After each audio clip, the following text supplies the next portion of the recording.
Good morning. Welcome to Books at the Bottom of the Stairs. My name's Lorene. I hope you're having a pleasant day. We've got some really nice sunshine and maybe it's going to feel a little bit like spring out there, but can't count on that in Halifax. So I did manage to read 2 books and I am proud of myself. It might have helped that they were short stories. I generally don't read short stories. I think there's maybe 2 other books that are short stories that I've enjoyed, and I think both of them are middle grade books. So it's not something I gravitate to, but it seemed to work for this little period of time. And interestingly, they are both Canadian, and they are both by people who have immigrated to Canada and have come from fairly difficult situations that they were leaving from. So they're more on the refugee side of the equation as opposed to voluntary immigrants. And so they have got some pretty interesting backstories. So the first one is the Syrian Ladies Benevolent Society by Christine Estima. And we have got an Arab family that was fleeing from the Middle East in the 19th century. They settle in Montreal in the 20th and face the collision between tradition and modernity in the 21st. So it is just one single family that we're following, and with each chapter we are encountering a different member of the family, and it's not necessarily linear. Sometimes it's a cousin, sometimes it's like a married into.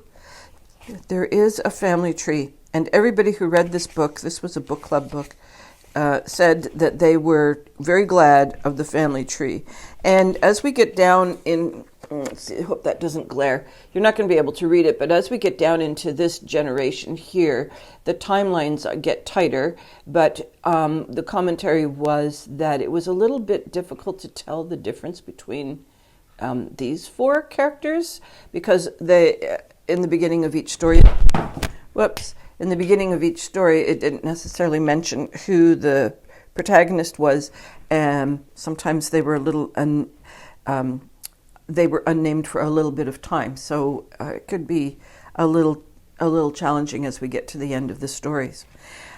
Each story, there's definite conflict that the person is encountering, whether there's a war. One of them's a freedom fighter.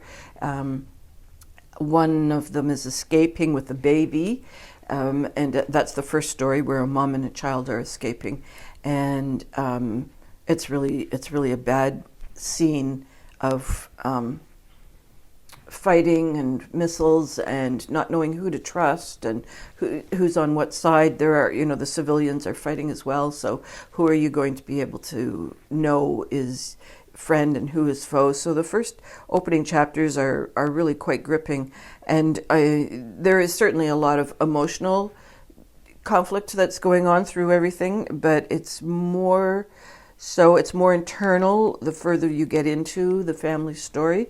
So it has an interesting progression from sort of the wider story of the first original mom escaping with her child and in a war, and then it just gets tighter and tighter until we're in a university and setting, and someone is in a professional setting, and so we go from broad strokes to narrow strokes. We go from this barely surviving mom and child to people who are economically stable or but not necessarily emotionally stable. There's so much sadness in this. The one story that I really struggled with was about the Syrian Ladies Benevolent Society, because the misnomer is benevolent. They are trying to reach out to take care of people, but they're so judgmental. Oh my goodness, they're judgmental. And there's a gentleman who's on their committee. I guess he's been assigned because the leader of the church doesn't have the time for it. So he's taken the next person in the hierarchy of the church. and has assigned him this committee that he has to sit on. And it turns out this gentleman is just bored out of his mind. And so he's discovered that if the sooner he falls asleep, the sooner the ladies just start to ignore him, and he's not always asleep, and then they'll continue on. And the meeting goes a whole lot faster because they don't have to worry about placating him. They think he's asleep and they can just move on, but otherwise, if he's awake, then they've got to explain things to him and so on. So, I enjoyed his character. I wanted to read more about him because we learn in the story that he loves to wear dresses, and his daughter is getting married, and she's really all about the dress and how great the wedding externals need to be. And he's like, I need that dress. But of course, he's got to keep it secret. And so the money that he spent on the dress for himself means that his daughter can't get the dress that she wants, and how is he going to navigate that? I thought that he was quite an interesting character because he was finding these really interesting methods of surviving this female-dominated workplace and home life, and didn't really have a voice in any kind of a way. But he was very creative in his pathway, and so we sort of encounter him later on. I think he dies. He's one of the part of the grandfathers, I think, and so we encounter him afterwards in the will and in his granddaughter's opinions of. It's just so he's still there for another story. There was another story that was super, super sad. One of the children in the lineage of this family becomes orphaned, and her aunt and uncle, for reasons unknown, decide not to bring her into their family and look after her. So she's left in foster care, and so she gets scooped up into the working for the government as an undercover agent, and ends up in Lebanon, and there's wars going on, and she does something that she shouldn't have done. It's more of a timing mistake than anything else. She's not malicious. She just sees an advantage to do something that she's supposed to do, but 24 hours earlier. And so it causes a ripple effect, and so there's a lot of other deaths on her conscience, I guess. But I just struggled to understand why this child hadn't been absorbed into the larger Arab family. So she was a very sad character. There were a couple of others along the way that I really did feel compassion for, and the author really knows how to tug at your heartstrings without being sentimental or schlocky about it. So I think there's a very powerful set of stories. I think the emotions are very well drawn out, both for getting into the heads of the characters, but getting into your own head too, about how you feel about your own relationship with these characters. So I think it's a really strong, very strong book. I suppose if there were other short stories like this, I'd be more interested. Does she write something else? Let me just do a quick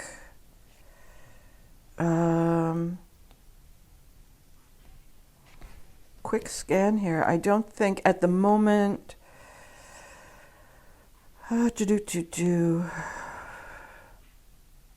She's done short stories in things like the Globe and Mail and Toronto Star, and so far, according to this book, she hasn't written anything else, and I haven't Googled her. So the other book I just dropped. I'm back. Okay, How to Pronounce Knife. Also a author who has come to Canada.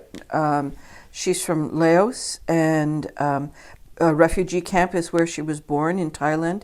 And she was eventually raised and educated in Toronto, and is currently working on her first novel, which I did mean to look into, because, again, this is a bunch of short stories that I really, really enjoyed a lot of the characters. Now, this is an Asian a Laos community. They are not necessarily connected by bloodlines or family lines, and in some cases they're not even connected by smaller communities. So we get quite a range of predominantly women who are struggling to make it. What am I trying to say? Quite often they are financially able to survive. A lot of them have just subsistence kind of lives, and so there's a lot of sacrifice and there's a lot of hardship. Some of them are children in the story, some of them are parents in the story, some of them are single women. One is an 80-year-old woman, and when she's telling the story, but she's telling the story of when she was 70. So it's a very interesting mix of people and circumstances, but what is sort of the running theme through everything is just how difficult it is to meet your own dreams and find happiness, and how elusive love can be. Even when you have found someone who you love deeply, that doesn't necessarily mean that it's reciprocated. So there's sort of the sadness and sorrow that can be found in deep relationships. It's kind of hard to remember every plot line, because how many chapters does she have? She has a few. Some of them are quite short. Some of them are only 2 or 3 pages long. So there's 2, 4, 6, 8, 10, 12, 14 chapters. There's a couple, there's a really cute one about some kids who've gone trick-or-treating, and they have not Dad has explained to them what the thing is you say when you come up to the door, and he heard it as chick-a-chee, not trick-or-treat. So that's a really cute little story. Having, English is not my first language, so I could relate, just how sometimes it just really you don't really hear what you're supposed to hear. That was a cute one. There's an interesting one about a man who was a boxer. He's quite, like a big boxer kind of a guy, and his career has finished, and he ends up working in his sister's nail shops, doing manicures and pedicures, and because he's a man, quite often he gets male customers, but the lady customers really like when he does their nails, because he likes to do little hearts on their nails. And it's just cute, fun stuff along the way, but there's also some pretty, again, there's some sadness in some of these. She's written some poetry books, and I said she's going to do a first novel. I'm really curious to see whether she picks one of these characters, because there were so many of them that were intriguing, and you're thinking, I'd like to know more about that. I wonder if this is the beginning of a novel. Sometimes that happens with authors. They'll have a short story that they're sort of testing to see whether it's going to make a good premise for a novel. So this is an author I'm going to follow through on. Now, I kind of read a third book. This is Witch Please by Anne Aguirre. And there's something about this cover. I don't know. It's kind of like this matty, sticky stuff. I keep thinking I've spilt food on it or something. I haven't. I thought it would go kind of quick because it's fairly large spacing in the print. It did go quick because, again, it was just a dumb book. I could honestly, I tell you without a word of a lie, the 80 pages in. And we had Insta-Love, I think, on page 12 in both directions. And there has yet to be a plot. It's more like, does he love me? Does she love me? Am I jumping in too fast? Maybe I won't love this person. Maybe I'll just have sex with them. So here we are, page 80. There's no plot. My voice is getting shrill. It's like, so then I thought, I'll skip ahead and just see, is there anything kind of plot like going to appear? And no. So sort of 3 books, but this is for the same book club where I've already DNF, did not finish, or just couldn't even start 50% of the books that have been chosen. I guess it was last week we talked about the other book, I didn't mention it here because I think I didn't even read it. I was so just distraught with how bad it was. And everybody was commenting about romance. The commentary was more about romance books being, for some people, a difficult genre to really enjoy. And the couple of people who really like romances are going, well, you've got to kind of lift your head out and watch it like as if it's an episode of Friends or something where you just go along with it. And I think, yeah, but even those sitcom episodes have a plot of some sort, even if it is a bit foolish. Everybody's locked out with their, in their pajamas from their apartments. That's a dilemma of some sort, even though it's all fairly pointless. There just has to be something in here to make me pay attention. So at the book club, there was someone who said they had read the book we were talking about, and then they had read this book, and she's made the comment to me. She goes, well, if you didn't like the first book, then I wouldn't even read the next one. I thought, well, I'll give it a shot. I'll try and follow the advice of just laying back and relaxing and having a cup of tea, just going with the flow. And no, I can't do it. There, even magazine articles on the racks at the grocery store have more plot than some of these books. Oh dear. Oh dear, oh dear. Okay, so I am about to tackle this one. It's also for a book club, and I did read the first chapter. Oh, I showed it to you last week. Now I remember because it's got that terrible gold thing. I read the first chapter and I'm really enjoying it, and so I am going to move on. I think that I'm hoping that the reading slump is over and you guys don't have to click in and say, oh God, hope she's not moaning today. And I have yet to get some advice as to books to take with me to Holland. Just one book, but yeah, anything you might recommend. I was thinking briefly of Great Expectations. It would be a reread for me, but I did enjoy it, and I've been thinking of, it's been on my mind to read again. But other than that, I really, I know what I was going to tell you about, totally interrupting myself.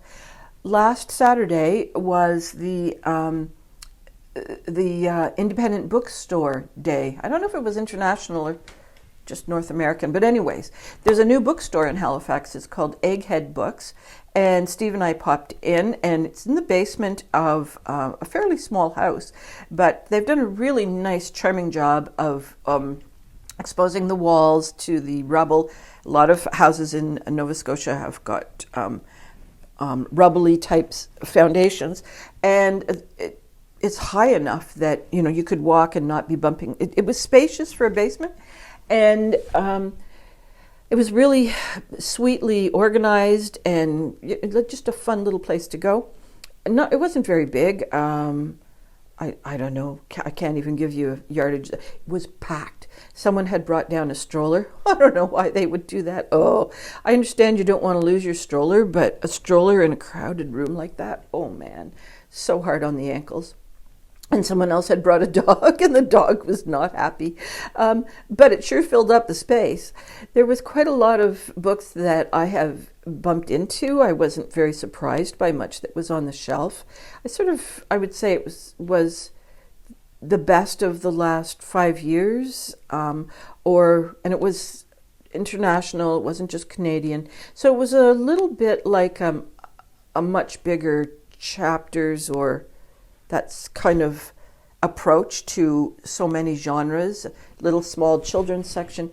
I thought in a way there was, and Steve made this comment too, there were too many types of choices. I guess I would have been, because it's Egghead was the name of the bookstore, I thought we'd be getting more of the kind of snobby books, or maybe more nonfiction, maybe a little more science. I mean, I live with a bunch of academics, so you sure wouldn't want to go into an academic bookstore because that would bore you silly. But I just thought it might be a bit more nonfiction or science-based or nature writing or, that kind of thing. I guess those are nonfiction too. Anyways, we'll see how it settles out because they must have had a brilliant day. It was so crowded and there was a bit of a lineup at the cash register, so they probably were very thrilled.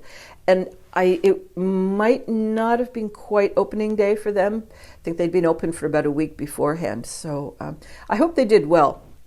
And I probably won't go back for a little while. I think I'll just sort of let them get their feet under them before I go back. And so I guess that's everything for me. I forget what I interrupted myself about, but that's okay. Wasn't probably very important. So I hope all your reading dreams and adventures continue to come true, and I will see you next week. Bye-bye for now.